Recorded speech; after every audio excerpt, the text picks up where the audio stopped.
ایک عورت آئی اور اللہ کے نبی کے پاس آ کر بیٹھ گئی. اس کے نہ باپ تھے، نہ بھائی تھا، کوئی نہیں تھا، چچا کوئی نہیں تھا. اب وہ چاہتی تھی کہ میں اللہ کے رسول کی بیوی بن جاؤں، میرا نکاح اللہ کے رسول کے ساتھ ہو جائے. وہ آئی، اللہ کے رسول چند صحابہ کے ساتھ بیٹھے ہوئے تھے. تصور کیجیے آپ، دیکھیے ادھر. اللہ کے نبی کے پاس آئی اور بیٹھ گئی. اللہ کے نبی نے کہا کیوں، تم کیسے آئی ہو؟ تو کہتی ہے انی احب لک، اے اللہ کے رسول میں اپنے آپ کو ہبا کر رہی ہوں، یعنی میں آپ کے ساتھ نکاح کرنا چاہتی ہوں. اللہ کے نبی خاموش رہے. اس نے دوبارہ کہا، آپ پھر خاموش رہے. اس نے تیسری بار کہا اللہ کے رسول میں آپ سے شادی کے لیے آئی ہوں، نکاح کرنا چاہتی ہوں. تو صحابی بیٹھے ہوئے تھے بغل میں، کہتے ہیں اللہ کے رسول یہ عورت 3 بار کہہ چکی میں آپ سے نکاح کرنا چاہتی ہوں، آپ کچھ بول ہی نہیں رہے. ارے کرنا ہو تو کریے، نہیں کرنا ہو تو جواب دے دیجئے. آپ نے کہا کہ نہیں میں تو نہیں کر سکتا، میری کافی ہے، اب مجھے ضرورت نہیں ہے کسی اور بیوی کی، اب میں شادی نہیں کر سکتا. تو جھٹ سے وہ صحابی جو بیٹھے تھے کہنے لگے اللہ کے رسول آپ کو ضرورت نہیں ہے لیکن مجھے تو ضرورت ہے، اگر آپ نہیں کر سکتے تو میرے ساتھ کر دیجیے. وہیں بیٹھے. تصور دیکھیے، پہلے وہ آپ سے کرنا چاہتی، آپ نہیں میں تو نہیں کر سکتا، تو پھر میرے ساتھ کرا دیجیے. تو اللہ کے رسول نے اس عورت سے پوچھا دیکھو میں تو نہیں کر سکتا، یہ تم سے کرنا چاہتے ہیں، تم بھی ایک نظر ان کو دیکھ لو، اگر یہ پسند ہو تو تم ان کے ساتھ کر سکتی ہو اگر تمہیں ضرورت ہے. تو وہ کیا کہتی ہے، آئی تو تھی آپ کے لیے، لیکن اگر آپ نہیں کر رہے ہیں تو کوئی بات نہیں، زبردستی تھوڑی ہوتی ہے شادی. اگر آپ نہیں کر رہے ہیں تو کوئی بات نہیں، مجھے تو گھر بسانا ہے، اس کے ساتھ ہی میں کر لوں گا، آپ کر سکتے ہیں اس کے ساتھ میرا.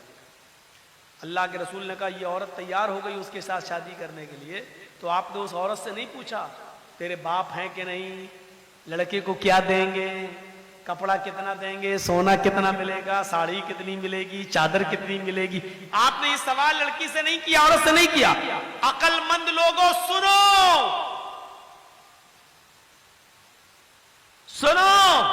اللہ کے رسول نے فوراً اس صحابی کی طرف دیکھا اور کہا سنو وہ تیار ہے تم سے شادی کرنے کے لیے، لیکن تم بتاؤ کہ تم اپنی بیوی کو کیا دو گے، تمہارے پاس مہر دینے کو کیا ہے.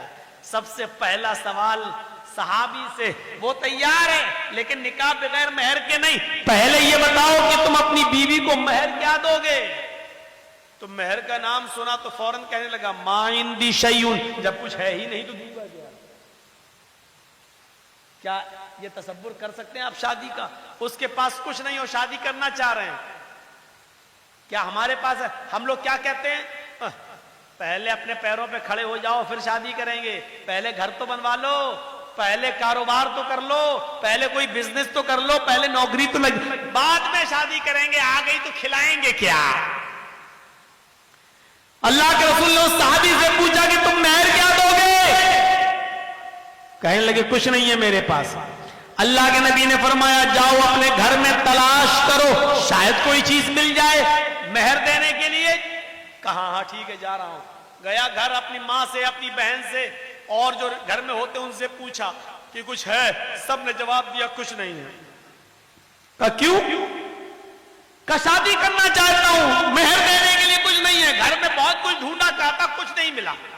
آیا کہا اللہ کے نبی صلی اللہ علیہ وسلم گھر میں نے بہت کچھ ڈھونڈا کچھ ملا ہی نہیں، ہے ہی نہیں، میں کیا دوں گا، ہے ہی نہیں میرے پاس مہر دینے کو.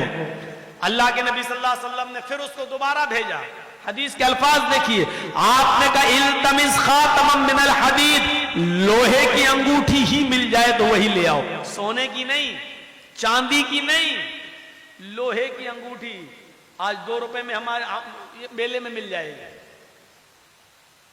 لوہے کی انگوٹھی مل جائے تو وہی لے آؤ، جاؤ. وہ صحابی پھر دوبارہ اپنے گھر گئے، بہنوں سے پوچھا، بھائیوں سے پوچھا، ماں سے پوچھا، سب نے جواب دیا ہے ہی نہیں. لوہے کی انگوٹھی بھی نہیں ملی، یعنی 5 روپے، اس زمانے میں 5 روپے، اس زمانے میں تو کچھ اور، اتنا بھی نہیں تھا ان کے پاس کہ وہ لوہے کی انگوٹھی خرید سکے. آتے ہیں اور کہتے ہیں ما وجدت خاتما من الحدید، اے اللہ کے رسول مجھے لوہے کی انگوٹھی بھی نہیں ملی، اور اتنا ہے نہیں میرے پاس کہ لوہے کی انگوٹھی خرید سکوں، نہیں ہے۔ مایوس ہو گئے۔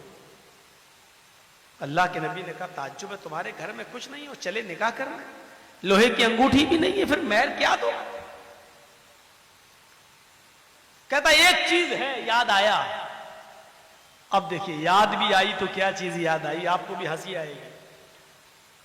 کہا کیا ہے؟ بولو بولو جلدی بولو، کیا ہے؟ کہتا عندی ازارن، ایک لنگی ہے میرے پاس، تہبند لنگی۔ اللہ کے نبی نے کہا اچھا جا جا جا اسی کو لے آؤ۔ تو کہا اللہ کے رسول کیوں؟ ارے وہی تم اپنی ہونے والی بیوی کو مہر میں دے دو لنگی۔ کہا اللہ کے رسول اس کو دے دوں گا تو باندھوں گا کیا میں؟ وہی تو پہن کے سوتا ہوں میں، وہی تو گھر میں رہتا ہوں تو وہی تو پہنتا ہوں میں۔ تو اللہ کے رسول نے کہا وہ پرانی لنگی ہے کہ ہاں۔ تو کہا وہ بھی تو نہیں دے سکتا ہے؟ کہا وہی ایک تو ہے جو پہن کے سوتا ہوں میں، اور کچھ نہیں ہے میرے۔ تو کہا وہ بھی نہیں دے سکتا؟ کہا ہاں آدھی دے دوں گا، اس کو پھاڑ دیتا ہوں، آدھی دے دیتا ہوں۔ تو اللہ کے رسول نے کہا پھر آدھی اس کے کس کام کی ہے؟ جب تو لنگی کو آدھا کر دے گا، دو ٹکڑوں میں بانٹ دے گا اور آدھا اس کو دے گا تو آدھے اس کی کوئی کام کی نہیں رہے گی، اور پھر آدھی تیرے پاس رہے گی وہ بھی کسی کام کی نہیں رہے گی، پھر تو باندھ بھی نہیں پائے گا۔ ارے دینا تو پوری دے۔ اس نے کہا اللہ کے رسول آدھی میرے پہننے کے کام نہیں آئے گی لیکن بچھا کے بیٹھنے کے کام تو آ جائے گی۔ نہیں نہیں پوری تو نہیں دوں گا، چاہے نکاح ہو یا نہ ہو میرا، پوری نہیں دے سکتا۔ اوفو اتنا بھی نہیں، اور نکاح تصور کیجیے آپ، ہمارے زمانے میں ہو سکتا ہے کچھ نہ ہو نکاح؟ بنتے ہیں ہم اپنے آپ کو اہل حدیث، بنتے ہم اپنے آپ کو مسلمان، بنتے ہم اپنے آپ کو محمد رسول اللہ کے ماننے والے۔ اور محمد رسول اللہ کی یہ شادی جو آپ کروا رہے ہیں ایک صحابی کے ساتھ، تصور کیجئے ہمارے سماج میں نہیں ہے۔ کہ اللہ کے رسول ایک لنگی ہے آدھی دے سکتا ہوں، آپ نے کہا آدھی نہ تیرے کام کی نہ اس کے کام کی، بولا پوری نہیں دے سکتا۔ مایوس ہو گیا، بیٹھ گیا، جانے لگا۔ آپ نے کہا کہاں جا رہے ہو؟ جا رہا ہوں کھیتی کروں گا، کچھ باڑی کروں گا، کھیتی باڑی کروں گا، جا رہا ہوں، ہل چلاؤں گا، کھیت جوتوں گا، کام کروں گا، محنت کروں گا، کیا کروں گا یہاں؟ بڑے مشکل سے سوچا تھا کہ آئی ہے پریشان، اس سے شادی ہو جائے گی، جب مہر میں اٹک گیا میں تو۔ آپ نے کہا ادھر آؤ، اگر تیرے لیے محمد رسول اللہ کی شریعت نے بھی کوئی راستہ نہ نکالا تو کون راستہ نکالے گا؟ پھر تیرے لیے کون سا مذہب راستہ نکالے گا؟ پھر کون سا دین تیرے لیے راستہ نکالے گا؟ کیا کسی کے پاس کچھ بھی نہ ہو تو کیا اس کو شادی کرنے کا حق نہیں ہے؟ کیا اس کو اپنی پاکیزگی کے ساتھ زندگی گزارنے کا حق نہیں ہے؟ بیٹھو۔ بیٹھ گئے۔ آپ نے کہا یہ بتاؤ تمہیں قرآن کتنا یاد ہے؟ اور سنو مسلمانوں، چادر نہیں ہے، لوہے کی انگوٹھی نہیں ہے، کپڑا نہیں ہے، کرتا نہیں ہے، پیجامہ نہیں ہے، پورے گھر کا سرمایہ میں ایک لنگی ہے، وہ بھی پرانی، اور وہ بھی پوری کی پوری دینے کے لیے تیار نہیں ہے۔ سونا نہیں، چاندی نہیں، کپڑا نہیں، دولت نہیں، ان سب چیزوں سے وہ دور تھا۔ لیکن جب اللہ کے نبی نے اس سے پوچھا کہ تمہیں قرآن کتنا یاد ہے بتاؤ، تو جھٹ سے بولا اے اللہ کے نبی قرآن میں ہمیں سورہ ملک یاد ہے، سورہ حشر یاد ہے، سورہ نبا یاد ہے، سورہ حاقہ یاد ہے، سورہ جمعہ یاد ہے، سورہ منافقون یاد ہے، سورہ قیامہ یاد ہے۔ آپ نے کہا کہ تمہیں اتنی صورتیں منہ زبانی یاد ہے؟ فرمایا ہاں۔ کہا پھر بھی کہہ رہے ہو کہ میرے پاس کچھ نہیں ہے؟ تمہیں یہ صورتیں یاد ہیں؟ کہاں؟ کیا تم یہ صورتیں اپنی ہونے والی بیوی کو سکھا دو گے؟ کیا اس کو بھی یاد کرا دو گے؟ کہاں؟ اس میں کیا بڑی بات ہے؟ جو ہمیں یاد ہے وہ اس کو بھی یاد کرا دوں گا۔ آپ نے فوراً اس عورت سے کہا اے اللہ کی بندی، تیرے ہونے والے شوہر کے پاس مال نہیں ہے، سونا نہیں ہے، چاندی نہیں ہے، انگوٹھی نہیں ہے، کپڑا نہیں ہے، ساڑی نہیں ہے، زیورات نہیں ہے تجھے دینے کے لیے، لیکن ہاں اس کے پاس قرآن کی صورتیں جو تجھے یاد کرا سکتا ہے۔ کیا میں انہی قرآن کی صورتوں کو مہر بنا دوں اور